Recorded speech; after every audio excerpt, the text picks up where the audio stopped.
Bonjour à tous, j'espère que vous allez bien. Attention, attention, si vous avez été condamné à payer des amendes ou des jours amendes et que la mention est toujours inscrite au B2.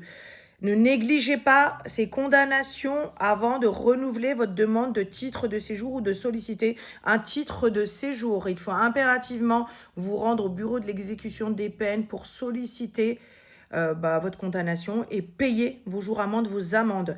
Ensuite, vous effacez, vous sollicitez l'effacement auprès du procureur de la République de votre mention au B2 et ensuite au fichage TAJ. Vous faites ça très rapidement avant de demander votre titre de séjour, très rapidement avant de solliciter le renouvellement de votre titre de séjour. Et je ne parle pas du fait que si vous êtes condamné à des dommages et intérêts, aussi il faut les régler avant de solliciter quoi que ce soit. Et aussi, il y a, je pense, les droits fixes. Donc il faut payer d'abord votre condamnation de manière intégrale avant de solliciter quoi que ce soit auprès du procureur de la République. Il faudra lui envoyer la preuve que vous avez tout payé pour solliciter l'effacement du casier et ensuite du B2 et du TAJ. Ensuite, vous pourrez solliciter votre titre de séjour et ou renouvellement de titre de séjour. Évidemment, il faut avoir la réponse avant et qu'elle soit positive, la réponse. Donc, ne négligez pas vos condamnations. Vous risquez d'avoir de très mauvaises surprises depuis la loi sur l'immigration. Je vous ai déjà fait plein de vidéos sur le sujet.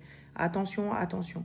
Et attention à ce que vous dites à la préfecture au moment du titre de séjour, de la demande ou du renouvellement de titre de séjour.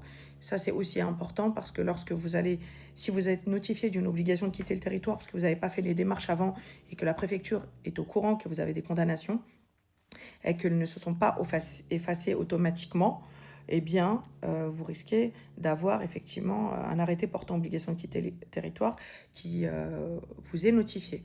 Et vous pourrez contester la décision devant le tribunal administratif parce que, dans quelques cas, vous pouvez effectivement solliciter l'annulation de l'obligation de quitter le territoire, surtout si elle est illégale sur d'autres sujets. Mais en tout cas, sur la menace pour l'ordre public, on ne pourra pas revenir là-dessus. C'est-à-dire le tribunal saura que vous avez été condamné. C'est vraiment, vraiment dommage. Faites vos effacements avant.